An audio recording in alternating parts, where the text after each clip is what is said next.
This episode brought to you by GTM AI Academy.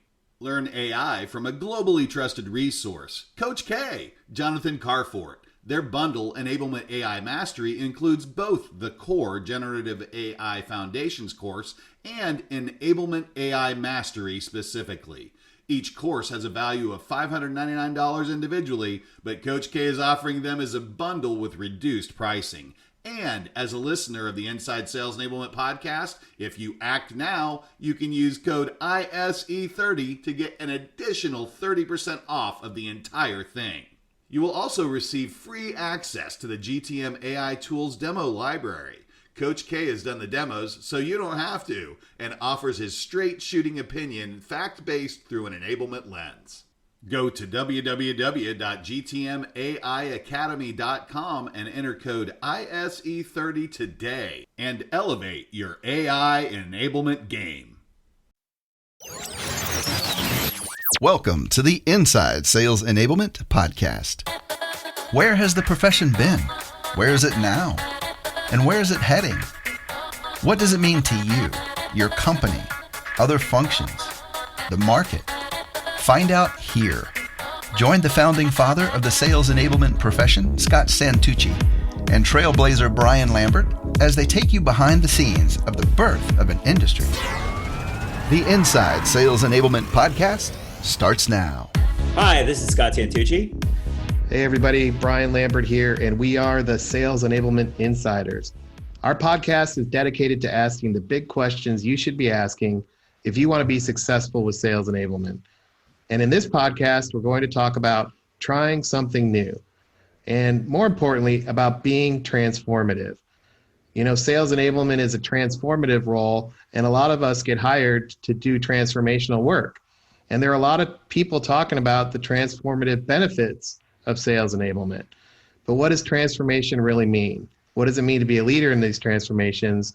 And to me, it all boils down to, are you a person that executives can trust to take the company or take the department or take the vision and make it a reality?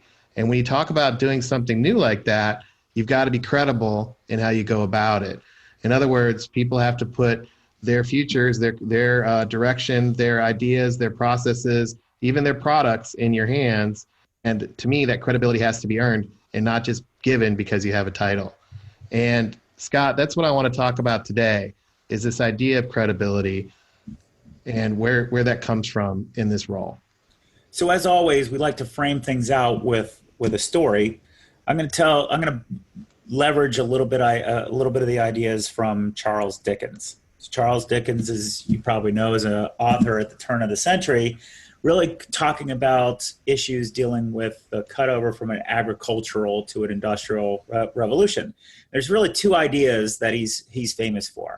Everybody knows the Tale of Two Cities, and specifically that wonderful quote, "It was the best of times, it was the worst of times. It was an age of wisdom, it was an age of foolishness." So we have that one.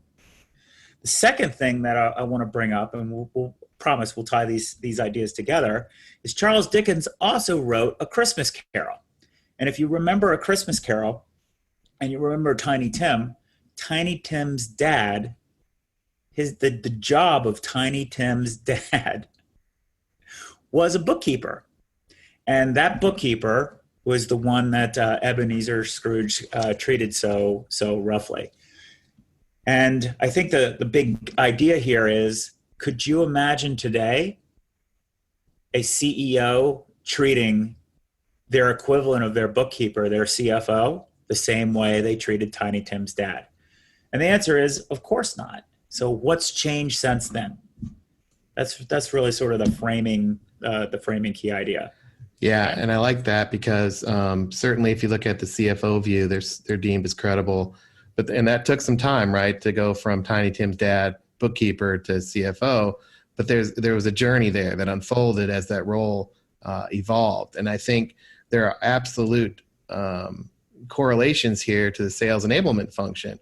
Sure, it might take some time, but the role can be elevated. It can be seen as a strategic partner to the C-suite, and it can drive a more professional relationship with a lot of various groups inside the organization and with customers.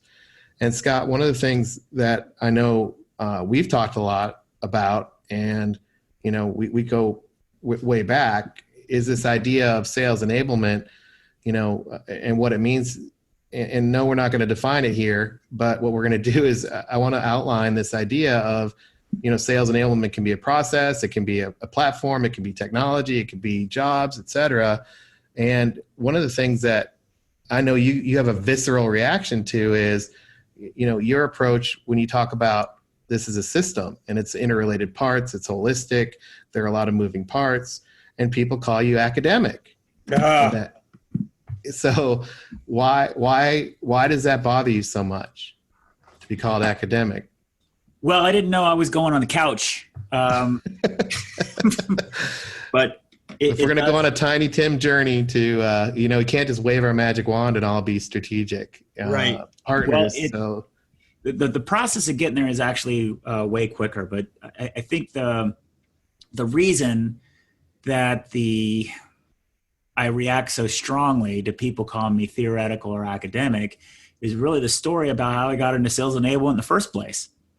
And this isn't a pretty story by any way, shape, or form, but it's a real story. And it started out when I was a sales rep at a company called Meta Group that's now part of Gartner Group.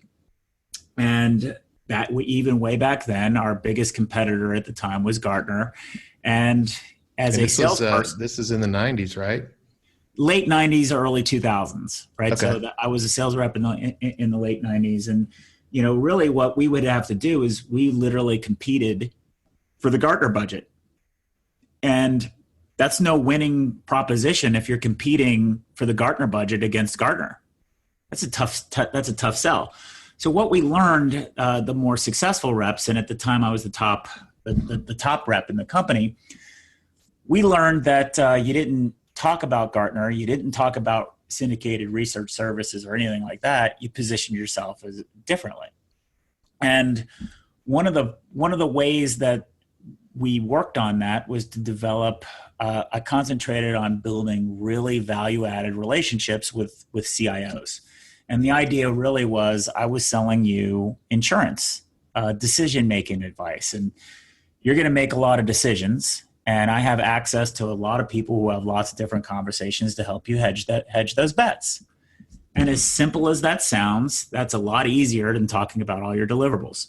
So in order to sell this, you actually have to have conversations with the right folks. And I was brainstorming with the one of the CIOs that I had a relationship at Johnson & Johnson, pretty big company. And he and I had come up with the idea, wouldn't it be great to hear what's on the mind of other CIOs in the area? So I said, well, tell you what I'll do. I will invite a lot of CIOs, get a nucleus of folks here, and we'll have an event. I'll bring in some of our analysts. We won't charge you anything for it. What I need you to do is host it and help me out because I don't have any budget. I'm just a mere salesperson. I don't have any budget.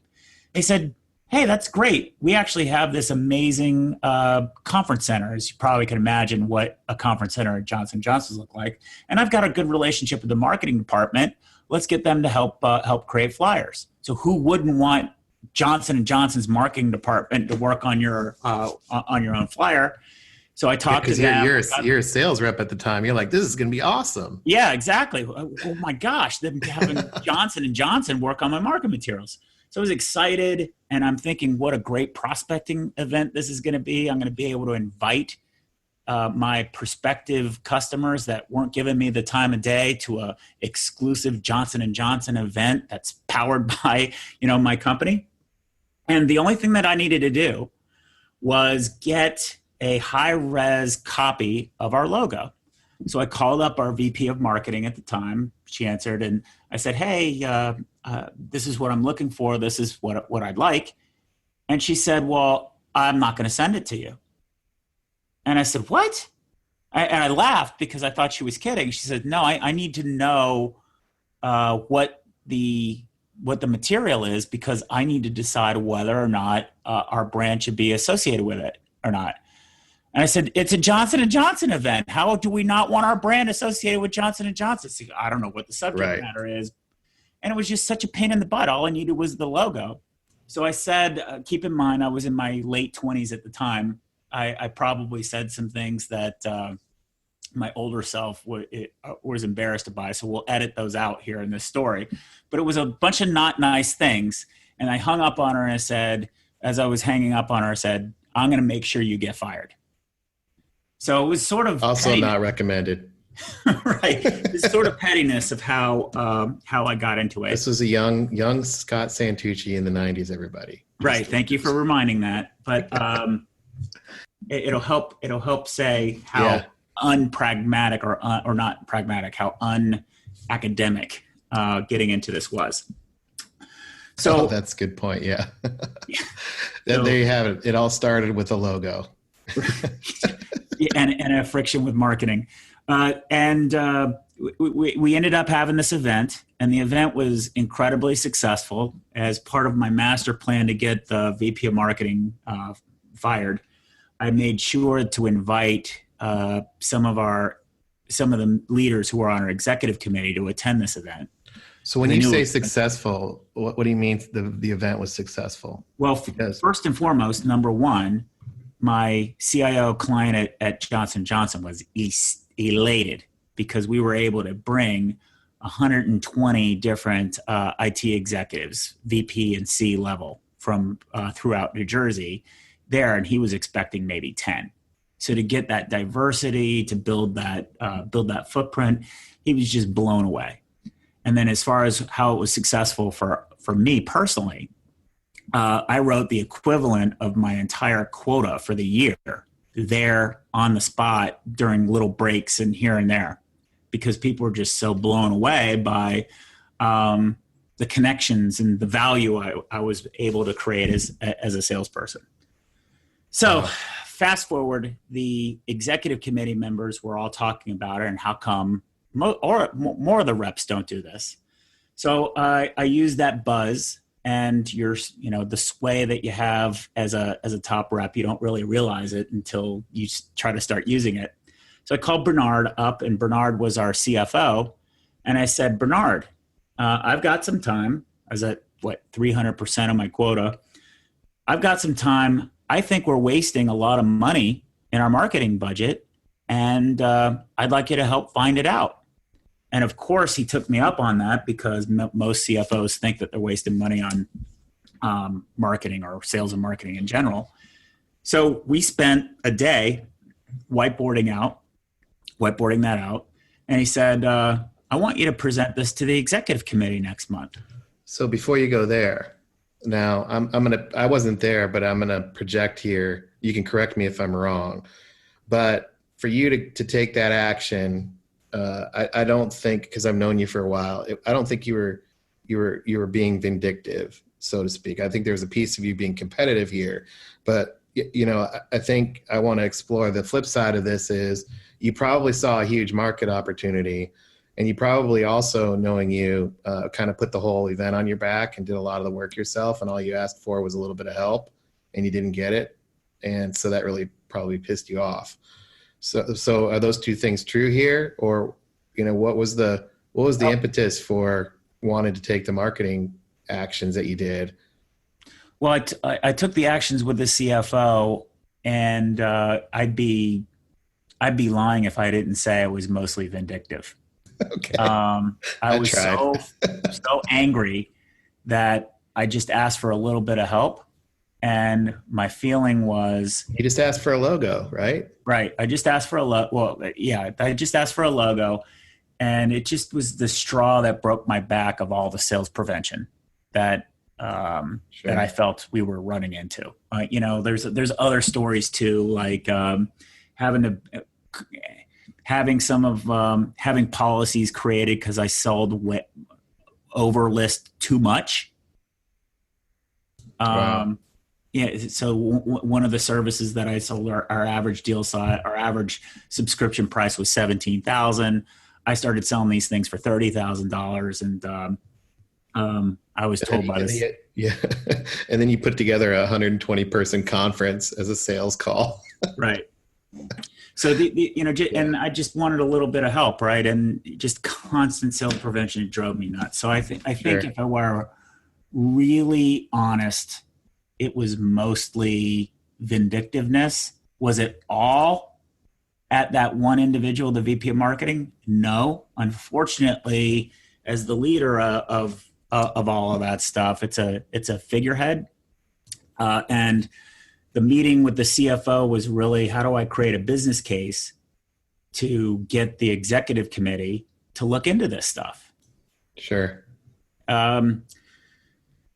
However, hindsight being 2020 and having a lot of space behind that, it was, I think a little bit of it was the CFO taking some advantage of me, because I think he had an axe to grind with the marketing department too. Could be true, right? Never know. It's sort of like a political / business case. Mm-hmm. The CFO has a great way of just talking about the numbers. So when I presented to the executive committee, we presented all these numbers about the costs and the productivity problems and the like. And after presenting it, he verified all the numbers for me.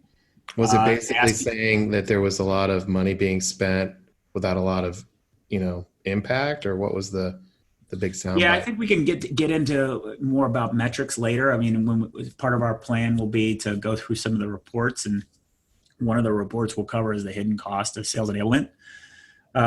But it really was, look, we're spending a tremendous amount of money that has literally no utility to sales, literally none. Mm-hmm. And it's not an issue of budgets and, we spent this amount of money on events or this amount of money on collateral, et cetera. It just has no utility whatsoever. And on top of that, because it has no utility and it's out, that the information's out there, it actually detracts from my ability to do my job. So for example, I'd shut off in my CRM system access to the corporate marketing department to my key accounts, because I didn't want the information they were sending out to get to them, because all of it did was compare us to Gartner. And going back to the original story, I didn't want to be compared to the Gartner budget, because once somebody says that, then you get delegated to lower level minions, and my access to the CIOs who had all the money was squashed. So those were the cases that were made at the executive committee. In that meeting, they asked me to leave. And 10, 15 minutes later, they asked me to come back. And I was looking forward to hearing what they had to say. And they said, you've got a new role. Your job now is the VP of product marketing and management. And you're going to fix all these things that you brought up to us. Go figure that out. So I was like, oh, geez. Was that what you were expecting? No, at all. It wasn't what I was expecting or what I was looking for. It was, I just wanted action to be taken so that this could be fixed for me. Yeah. So that's what I was told I was doing. The first thing that I did, I said, hey, Bernard, I need to build a baseline. And then so we built a baseline first, and I built a relationship that said, moving forward, you're going to present out all of my metrics moving forward, just so they're credible. So this is the help that I need. And I think this is really where I learned to build great relationships with the finance department. They want to help, actually, a lot. And so that was helpful. But the first thing that I did was, for the first 3 months, all I did was collect information. So there was a lot of pressure. Go do this, go do this, go to this, go to that. And I said, I'm not going to do any of that until I have a strategy and you guys all see the magnitude of the problem that we're dealing with. So I interviewed that. We had 6 different sales regions. Each of the sales regions had their own view of and their own sales processes.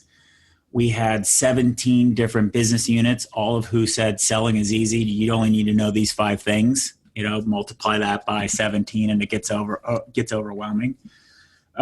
We had a massive amount of collateral. There was a belief by our CEO that any monkey could sell this stuff. So, because the product was so good. Those were the things that we're dealing with, and I presented that as a readout. And how long was that process, by the way? Just doing that analysis, I'd say about 3 months. Okay.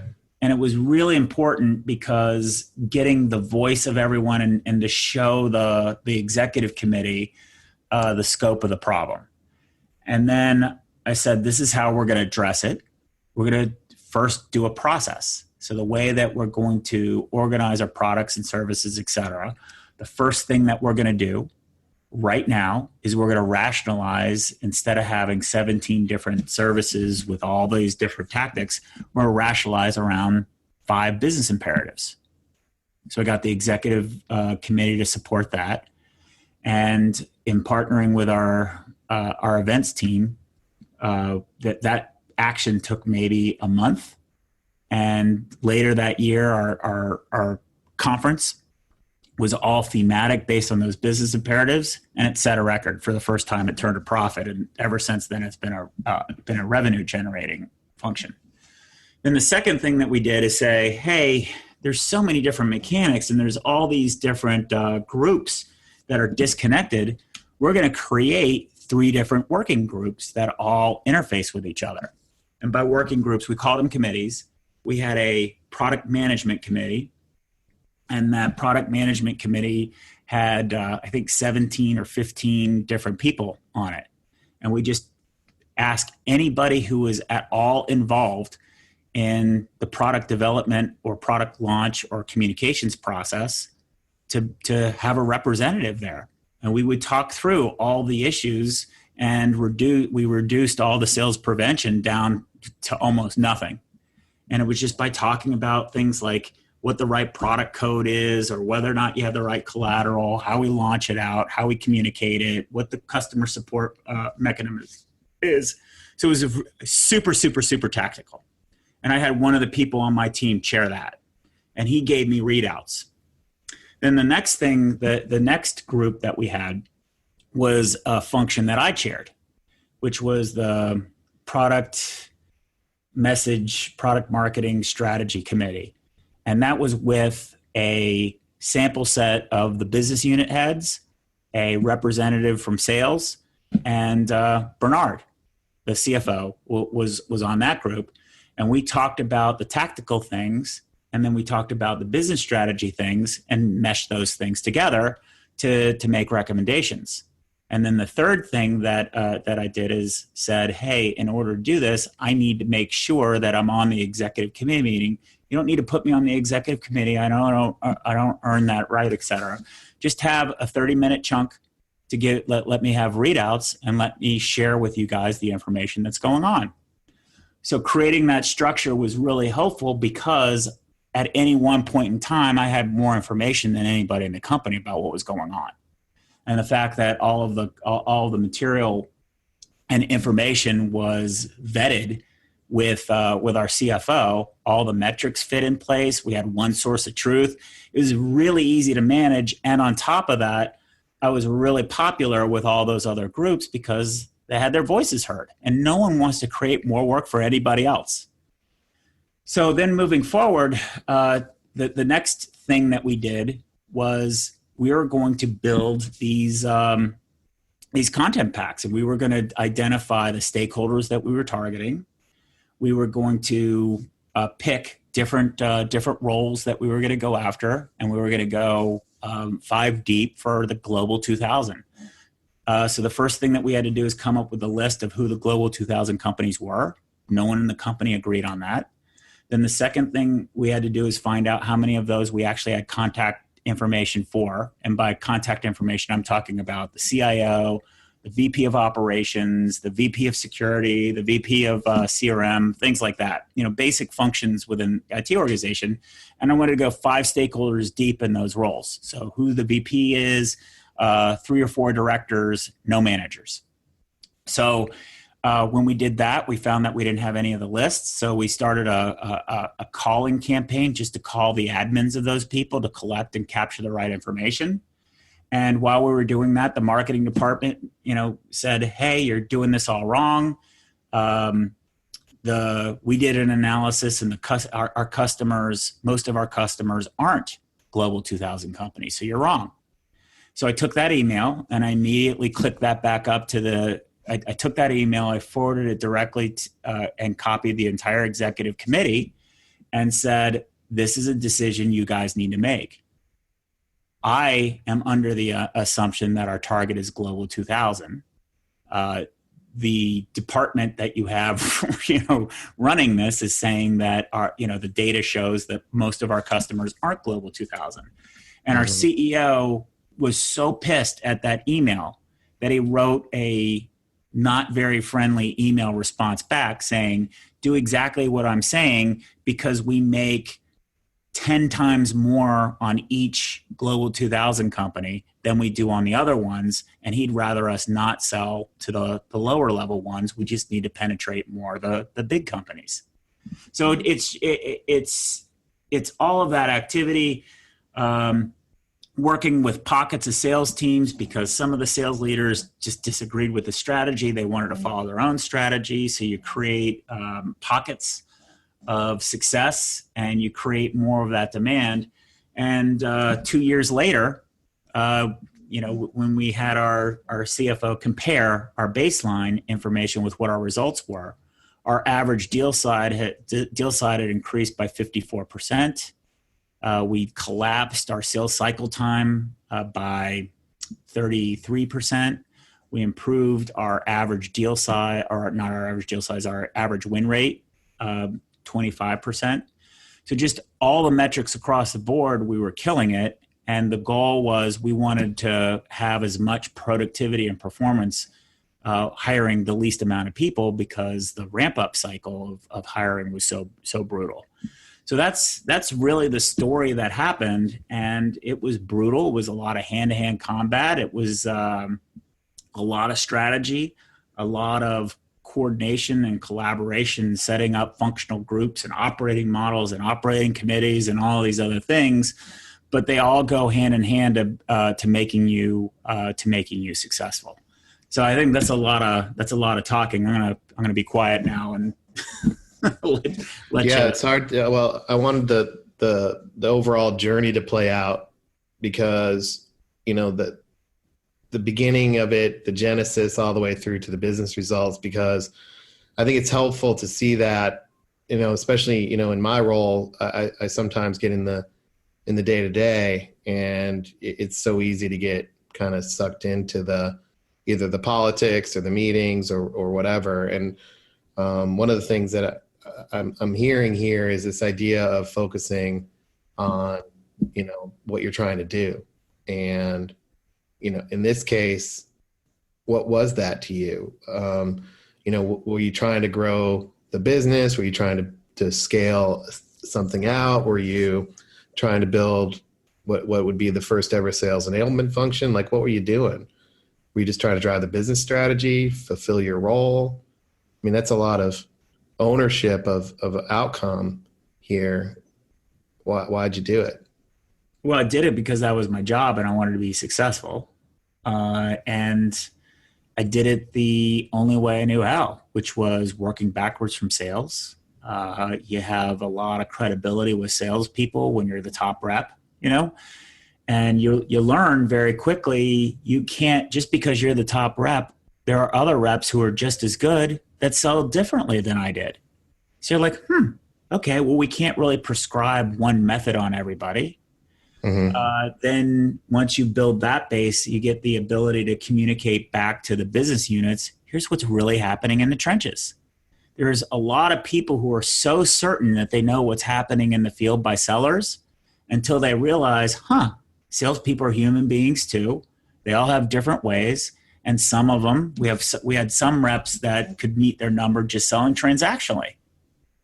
And we had some reps that met their number selling more like I did, more to an elevated role. So we had to realize, okay, we can't do a one size fits all. We don't want to upset the apple cart. Let's break it out. I think the lesson that I've learned is when you go and read textbooks on how things should be, they don't work. Like Right. the whole following the Cotter method for change management is just a bunch of bunk. Add car. Yeah. Yeah. So these methodologies, they sound good and they're interesting to read. They look but nice in an on environment, a in an environment that we're talking about where there's just so many variables going on, there's so much stuff happening, there's so much complexity, those models don't work. And if you want to focus on execution and, keeping your job and driving results, that's what it looks like. Having one of the VP of the Central region just flat out hated me. So that whole region was off limits to produce any kind of results. So I had to say, all right, well, how do we produce results here? And how do I create a flanking strategy so that eventually these guys are going to want to participate in the programs that we put out? So that's where what you have to do is you have to figure out where your base is. And then the other thing too is make the number one thing that I learned is you have to make the people in corporate first empathetic about the plight of sales, because all they do is field complaints from salespeople and they don't want to help them. And the second thing is make sure that they're listened to, because no one listens to them. And the amount of information that they're sitting on is massive. And you just spend a little bit of time and ask them questions like, why do we have so many SKUs? And they're going to get angry at first. It's like, why are you getting angry? I'm just curious. It's like, I know, it's just really frustrating because everybody's got a new way of doing something out. And the only way we can account for it is this way. So that's why we have so many SKUs. And, just understanding where everybody is coming from, then you can say, well, how do we start reducing the complexity from there? And that's where you get the biggest results. And just making sure people are communicated to, and you communicate up, down, and across. Up being to the executive committee. So make sure you have a space there. Make sure you have something informative to share. Don't own results. Just present information. Ask them what they think. Give them choices, because ultimately they're the ones that have to choose, not you. Unless they ask you for your recommendation, then you're allowed to give them your opinion.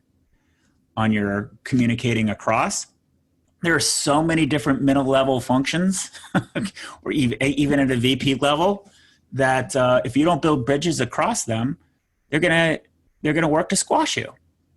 And then communicate down is so incredibly important, because if you don't communicate folks of the journey that you're under with a little bit of curiosity, the pain that you're communicating creates too much friction, and the folks can go batshit crazy.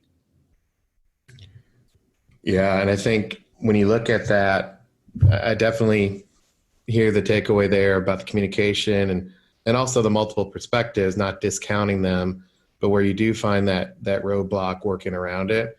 But I also, for me, one of the big takeaways is the CFO relationship and the let the numbers do the talking Rosetta Stone approach, right?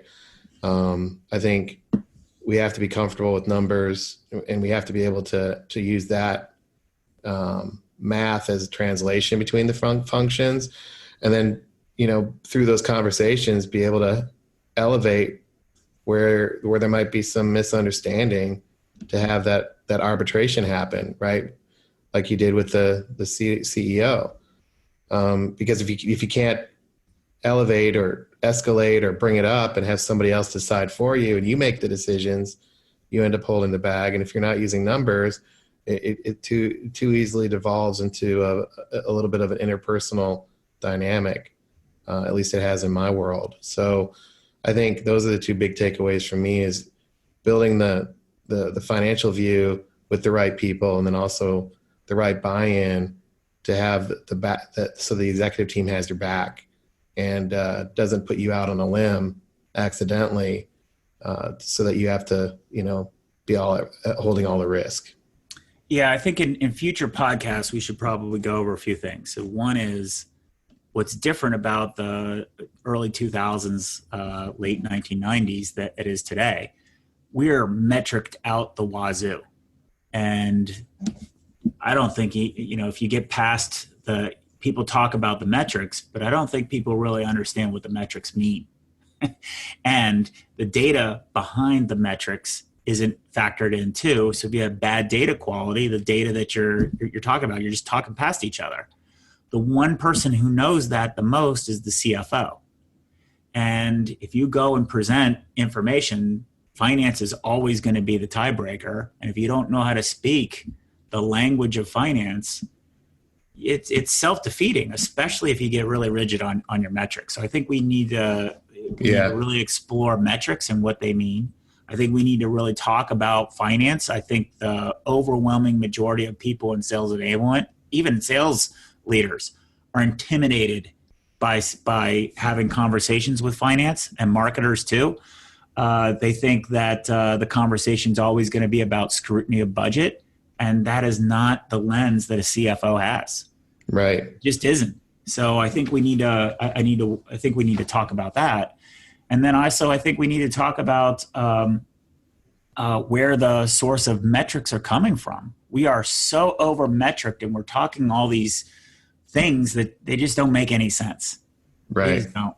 They're not tied to what the core objective is, and what that does is it just creates more opportunity to miscommunicate with a collection of stakeholders, when the real goal is, what you really want to be doing is get a whole bunch of stakeholders on the same page. Yeah. Yeah. And if we can't have those conversations, it's almost like going to slay the dragon without the armor. Yeah. And I think the reason, so let's bring this full circle. Why do I get so upset?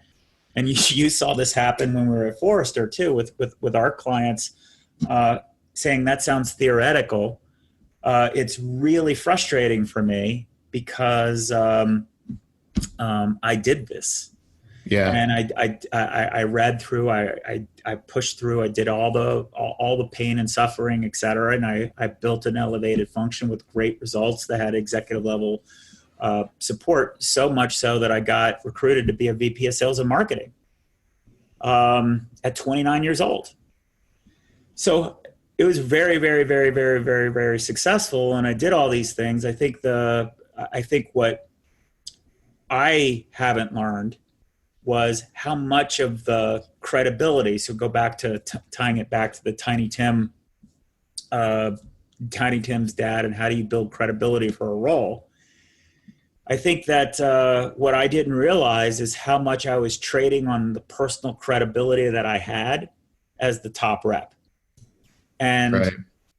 I didn't really make it blatant. It was just so easy to articulate stories about how the different things that we're doing are creating sales prevention, because I had the stories involved, because I actually had to do a lot of the work myself to overcome the obstacles that we put in our own way to prevent us from selling adult money contracts. Right. It was insane.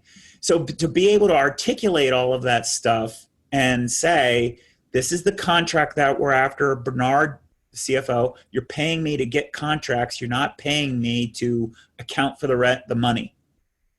And simple stories like that highlight what the roles are incredibly important. And I think what I've not found out the right way to do is highlight how important a lot of these little details are. Yeah. So I come up with vocabulary that I pull from books, because people read these management books and the like, and I sound theoretical, and it drives me insane to get called theoretical. Yeah. Well, thankful for all of us, it doesn't go back to like mom or dad issues. So. Right. But the key thing here, I think, yes, we should talk about those things, and also this idea of, putting yourself out there. What does that really mean? Having the ability to have some key principles to stand on that are your platform, and then being able to kind of put yourself out there in front of folks is also something at a personal level that I've struggled with. Because what's an inherent thing here, and I've seen become difficult to translate into places that I've worked, is this idea of accountability. You've assumed a lot of accountability for that impact, and you took it on, and you didn't have a challenge with that level of accountability, scrutiny, inspection, et cetera. And, boy, in sales enablement, we've got to be able to handle that scrutiny, the objections, the nitpicking, if you will. You got to have a really thick skin. And I think that's another podcast for another day, but because we're out of time. But I really appreciate it, Scott, and hearing these stories. Also, I didn't know a lot of those details, so I've learned a lot, and I've also seen it come to fruition here. I got to do a better job in the roles that I have around finances as well, and knowing the numbers and being able to have those conversations. So thanks for tuning in, everybody. Thanks, Scott, for that, and we'll see you next time. Take care. Thanks for joining us. To become an insider and amplify your journey, make sure you've subscribed to our show. If you have an idea for what Scott and Brian can cover in a future podcast, or have a story to share, please email them at engage@insidese.com. You can also connect with them online by going to insidese.com, following them on Twitter, or sending them a LinkedIn request.